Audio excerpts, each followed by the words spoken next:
नमस्कार। दिन भर की बड़ी खबरों में आपका स्वागत है। मैं हूं आपके साथ अंशिता। आज इस बुलेटिन में बात होगी राहुल के जबरदस्त भाषण की, ईडी को सुप्रीम कोर्ट की फटकार की, देखेंगे वक्फ की बैठक में मचे बवाल को, हरियाणा चुनाव में बीजेपी उम्मीदवारों के हो रहे विरोध को, जानेंगे दिल्ली विधानसभा में क्या बोले केजरीवाल, और बुलेटिन के आखिर में देखेंगे जाने माने कार्टूनिस्ट इरफान जी की किस खबर पर पड़ी तिरछी नजर। लेकिन दिन भर की तमाम बड़ी खबरों से पहले एक नजर आज की सुर्खियों पर। महाराष्ट्र में देवेंद्र फडणवीस का अजीत पवार पर बड़ा आरोप, कहा अजीत पवार के एनसीपी की वजह से हम हारे लोकसभा चुनाव। दिल्ली यूनिवर्सिटी को हाईकोर्ट की फटकार, डीयूएसयू चुनाव की वोटों की गिनती पर रोक, 27 सितंबर को नतीजों की होनी थी घोषणा। दिल्ली हाईकोर्ट ने महिला पहलवानों के शोषण मामले में बीजेपी नेता बृजभूषण सिंह की याचिका पर जारी किया नोटिस, बृजभूषण ने की एफआईआर और आरोप पत्र को रद्द करने की मांग। शेयर बाजार में तेजी, 666 अंकों की तेजी के साथ 85,836 पर बंद हुआ सेंसेक्स, 211 अंकों की तेजी के साथ 26,216 पर बंद हुआ निफ्टी। ये तो थी सुर्खियां। अब बात आज की सबसे बड़ी खबर की। हरियाणा में चुनाव की तैयारियां तेज हो गई हैं और उसी के चलते कांग्रेस सांसद राहुल गांधी ने राज्य की जनता को संबोधित किया, जहां उन्होंने कई गंभीर मुद्दों पर बात की, खासकर डंकी का मुद्दा जोरों से उठाया। तो आखिर क्यों डंकी के मुद्दे पर ध्यान केंद्रित कर रहे हैं राहुल, जानेंगे रिपोर्ट में। हरियाणा विधानसभा चुनाव को लेकर राहुल गांधी चुनाव प्रचार करने पहुंचे, जहां उन्होंने बीजेपी सरकार पर जमकर निशाना साधा। लेकिन राहुल गांधी के पूरे भाषण का केंद्र बेरोजगारी था। राहुल ने बताया कि देश में बढ़ती महंगाई और बेरोजगारी के चलते ही युवाओं को डंकी के जरिए दूसरे देशों में जाना पड़ता है और दूसरे देशों में डंकी के जरिए जाने वाले युवाओं को कई तकलीफों का सामना करना पड़ता है। राहुल ने कहा कि मैं करनाल गया और अमेरिका गए युवाओं के परिवार से मुलाकात की। परिवार के लोगों से वीडियो कॉल पर बात चल रही थी, तभी एक छोटा सा बच्चा दौड़ता हुआ कंप्यूटर के पास आया और जोर से पापा पापा चीखने लगा। वो बच्चा अपने पिता को 10 साल के लिए नहीं देख पाएगा, न गले लगा पाएगा।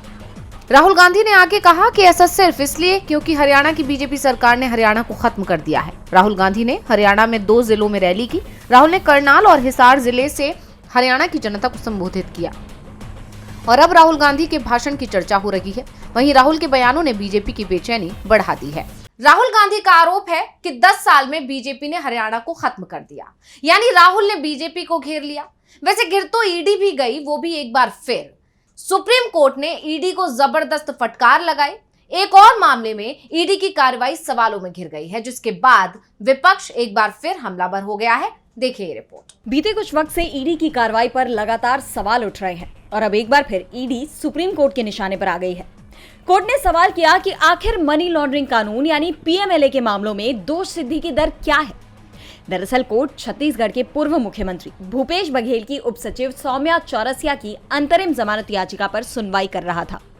कोयला घोटाले से संबंधित मनी लॉन्ड्रिंग के आरोपों में वो पिछले 1 साल 9 महीनों से जेल में है, लेकिन अब तक आरोप भी तय नहीं हुए, जिस पर नाराजगी जाहिर करते हुए कोर्ट ने ईडी से सवाल किया कि बिना आरोप तय किए आप कितने समय तक किसी व्यक्ति को जेल में रख सकते हैं।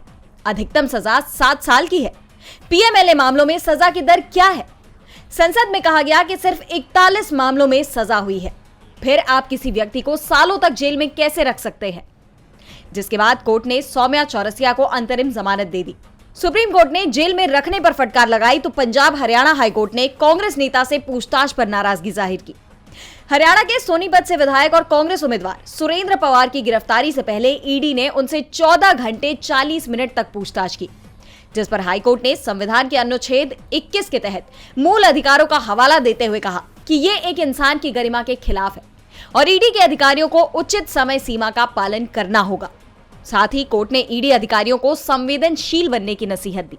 सौम्या चौरसिया की जमानत याचिका मामले में एक बार फिर ईडी पर सवाल उठ रहे हैं। सवाल तो मोदी सरकार के वक्फ संशोधन बिल पर भी उठ रहे हैं। बिल को जेपीसी के पास भेजा जा चुका है। समिति में लगातार बैठकें हो रही हैं, लेकिन हर बैठक में बवाल हो रहा है। तो अब क्यों हुआ बवाल, देखिए रिपोर्ट। 26 सितंबर को वक्फ बिल पर जेपीसी की एक और बैठक हुई, लेकिन इस बार भी ये बैठक किसी निष्कर्ष पर नहीं आ पाई। बैठक में वक्फ बिल के समर्थन में गुलशन फाउंडेशन की तरफ से समिति के सामने प्रतिनिधि अपना वक्तव्य रख रहे थे कि तभी टीएमसी सांसद कल्याण बनर्जी ने उन्हें रोकने की कोशिश की। इस पर शिंदे गुट की शिवसेना के सांसद नरेश महस्के ने कल्याण बनर्जी को रोकने की कोशिश की। इसके बाद दोनों नेताओं के बीच तीखी बहस हो गई। गहमा गहमी के बीच माहौल संभालने के लिए अध्यक्ष जगदंबिका पाल को हस्तक्षेप करना पड़ा। बात इतनी आगे बढ़ गई कि विपक्ष ने बैठक का बहिष्कार करने की चेतावनी दे दी। लेकिन कुछ देर बाद आपसी बातचीत के बाद एक बार फिर जेपीसी की स्टेक होल्डर के साथ बैठक शुरू हुई, लेकिन फिर भी इस पर कोई सहमति नहीं बन पाई, जिसके बाद सवाल ये उठ रहे हैं कि क्या मोदी सरकार का ये बिल अधर में लटक जाएगा? क्योंकि जिस तरह से इस पर प्रतिक्रियाएं आ रही है, विपक्ष इसे सरकार की विभाजनकारी नीति बता रहा है, तो एआईएमआईएम सांसद असदुद्दीन ओवैसी ने भी सवाल उठाया है कि जब हिंदू मंदिरों के ट्रस्ट में मुस्लिम शामिल नहीं हो सकते, तो मुस्लिम संगठन में हिंदू को क्यों शामिल करने पर तुली है सरकार? इन हालातों को देखते हुए सरकार का यह बिल बिना बड़े बदलाव के पास होना मुश्किल नजर आ रहा है। हाल ही में जेपीसी ने जनता से इस बिल पर मेल के जरिए फीडबैक भी मांगा था, जिस पर 1.25 करोड़ जवाब आए। इन आंकड़ों को देख यहां तक कि बीजेपी भी चौंक गई। वक्फ बिल पर एनडीए के सहयोगी ही उसके साथ नहीं खड़े हैं, सहयोगी ही विरोध कर रहे हैं। वैसे इस समय सबसे ज्यादा विरोध बीजेपी नेताओं को झेलना पड़ रहा है। हरियाणा चुनाव के चलते राज्य में चुनाव प्रचार जोरों पर है, लेकिन बीजेपी के प्रत्याशियों के लिए प्रचार करना मुश्किल हो रहा है। आखिर क्या है इसकी वजह, देखिए रिपोर्ट। हरियाणा की राह बीजेपी के लिए इस बार आसान नहीं होने वाली है। एक तरफ बीजेपी के नेता एक के बाद एक दल बदल रहे हैं, तो वहीं जो नेता चुनावी मैदान में बीजेपी के टिकट पर उतरे हैं, उनका जनता में जबरदस्त विरोध हो रहा है। दरअसल हरियाणा में फतेहाबाद के टोहाना से बीजेपी प्रत्याशी देवेंद्र बबली नडेल गाँव में सभा करने गए थे, जहाँ ग्रामीणों ने देवेंद्र बबली को घेर लिया और हालात ये हो गए कि बबली को अपना ट्रैक्टर लेकर पीछे हटना पड़ा, जिसके बाद ग्रामीणों को किसी तरह शांत करवाया गया। इसके बाद बबली नुक्कड़ सभा करके वहां से रवाना हो गए। बता दें कि ग्रामीणों का आरोप है कि पिछले साल गांव के सरकारी स्कूल को 12वीं तक अपग्रेड करवाने की मांग को लेकर छात्राओं ने धरना शुरू कर दिया था, लेकिन जब वे इस मांग को लेकर तत्कालीन पंचायत मंत्री देवेंद्र बबली के पास गए तो उन्होंने उनकी मांग की तरफ ध्यान नहीं दिया। इसको लेकर ग्रामीणों में नाराजगी है। इसी के साथ नाराज भारतीय किसान यूनियन एकता उग्रहा की जाखल ब्लॉक इकाई ने विवाद के बाद गुरुद्वारा साहिब को दान में दिए गए 11 लाख रुपए बबली को लौटाने का निर्णय भी ले लिया। बता दें कि ये कोई पहला मामला नहीं है। इससे पहले भी चुनाव प्रचार के दौरान गए बीजेपी नेताओं को विरोध का सामना करना पड़ा था। इससे पहले हरियाणा के पूर्व गृह मंत्री अनिल विज को भी ऐसे ही विरोध का सामना करना पड़ा था। बीजेपी प्रत्याशी जहां भी जा रहे हैं, खदेड़े जा रहे हैं। हरियाणा में बीजेपी की हालत खराब है। हालत तो दिल्ली में भी बीजेपी की खराब हो गई है। केजरीवाल की विधानसभा में वापसी जो हो गई है, केजरीवाल ने सीएम पद से इस्तीफा दे दिया और अब उन्हें विधानसभा में 41 नंबर की सीट अलॉट की गई है। केजरीवाल की वापसी से क्यों बौखलाई बीजेपी, देखेंगे रिपोर्ट में। दिल्ली विधानसभा के विशेष सत्र के पहले दिन पूर्व मुख्यमंत्री अरविंद केजरीवाल ने बीजेपी पर करारा हमला बोला है। उन्होंने अपनी गिरफ्तारी को लेकर कहा कि इन्होंने मुझ पर ऐसा कानून लगाया जिसमें जमानत भी नहीं मिलती। इसके बावजूद सुप्रीम कोर्ट ने मुझे और सिसोदिया को जमानत दी। केजरीवाल ने कहा कि मैं 3-4 दिन पहले बीजेपी के एक बड़े नेता से मिला और मैंने उनसे पूछा कि मुझे गिरफ्तार करके आपको कोई फायदा हुआ? वो मुझे बताते हैं कि आपके पीछे हमने दिल्ली और दिल्ली सरकार ठप कर दी। ये बताते हुए बीजेपी के नेता बड़े खुश हो रहे थे। केजरीवाल ने चुनौती देते हुए कहा कि अगर बीजेपी के 2 लोगों को जेल में डाल दो तो उनकी पार्टी टूट जाएगी। उन्होंने पीएम मोदी पर निशाना साधते हुए कहा कि भले ही नरेंद्र मोदी के पास खूब पैसा और ताकत है, लेकिन मोदी भगवान नहीं है। और साथ ही दावा किया कि दिल्ली वाले पिछले 27 साल से बीजेपी को वोट नहीं दे रहे हैं और अब ये दिल्ली की जनता को परेशान करके वोट लेना चाहते हैं। उन्होंने कहा कि मैंने जेल से आने के बाद सीएम पद से इस्तीफा दे दिया और जनता से कहा कि अगर आप मुझे ईमानदार मानते हैं तभी मुझे वोट दें। आज दिल्ली में कट्टर बीजेपी और आरएसएस वाले भी मुझे बेईमान नहीं कहते। अब चुनाव में दिल्ली की जनता जवाब देगी कि उन्हें काम रोकने वाला पसंद है या काम कराने वाला पसंद है। केजरीवाल ने कहा कि इतिहास में लिखा जाएगा कि बीजेपी वालों ने दिल्ली की जनता के काम रोक दिए। केजरीवाल की वापसी का दिल्ली विधानसभा चुनाव पर असर पड़ेगा, जिससे बीजेपी टेंशन में है।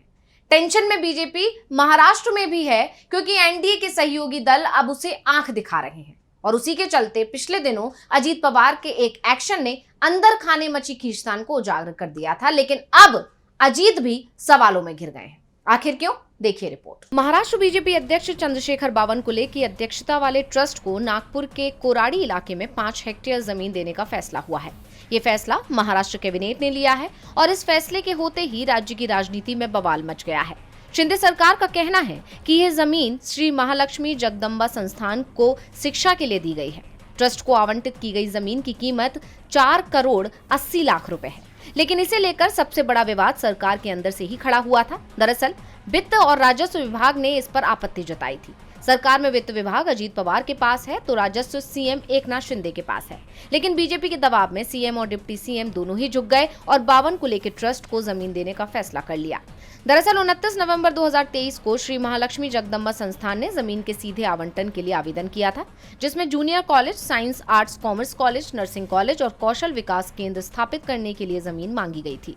विपक्षी दलों का कहना है कि वित्त विभाग ने यह भी कहा था कि ट्रस्ट सीधे आवंटन के लिए योग्य नहीं है, क्योंकि उसके पास ना तो उच्च और तकनीकी शिक्षा के क्षेत्र में लंबा अनुभव है और ना ही ये कोई प्रसिद्ध संस्थान है। इसे लेकर कांग्रेस, एनसीपी, शरद पवार और शिवसेना यूबीटी ने सरकार पर पक्षपात का आरोप लगाया। उनका कहना है कि ट्रस्ट को बिना किसी चर्चा या पूर्व सूचना के आखिरी समय में प्रस्ताव पेश करके मंजूरी दे दी गई। कांग्रेस नेता विजय वडेट्टीवार ने आरोप लगाया कि महायुति सरकार ने 5 लाख करोड़ रुपए की सार्वजनिक जमीन बांट दी है।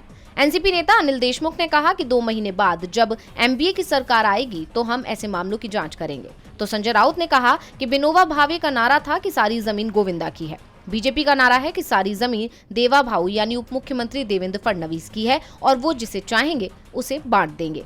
महाराष्ट्र में बीजेपी और सहयोगी अजीत दोनों घिर गए हैं, लेकिन 2 राज्यों में सरकार के एक फैसले ने बीजेपी सरकार को मुश्किल में ला दिया है।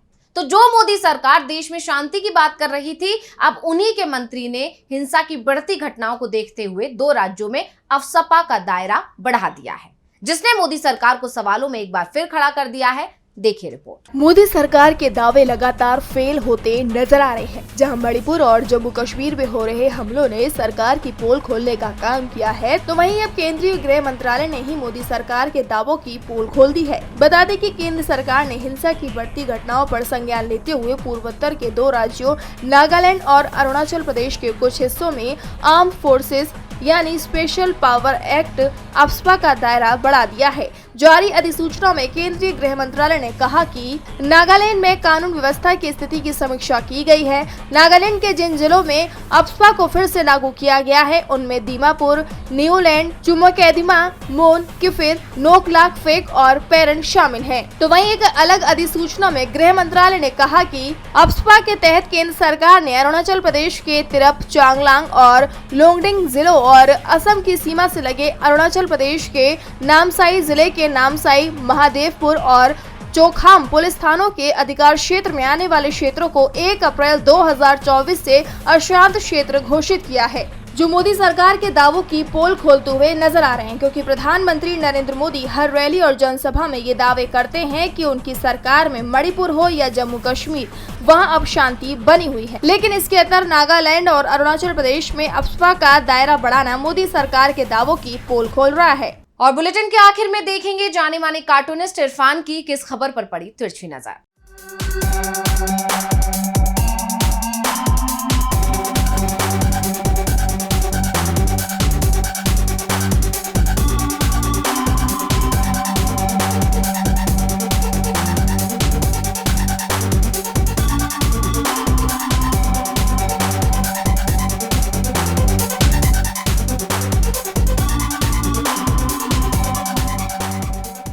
दिल्ली के मुख्यमंत्री अरविंद केजरीवाल जब बोलते हैं तो बहुत खुलकर बोलते हैं। आज उन्होंने कहा कि प्रधानमंत्री नरेंद्र मोदी भगवान नहीं हैं, वो बहुत ताकतवर हैं, बहुत शक्तिशाली हैं, लेकिन वो शायद ये वाली बात कहना भूल गए कि उनके पास ईडी और सीबीआई भी तो है।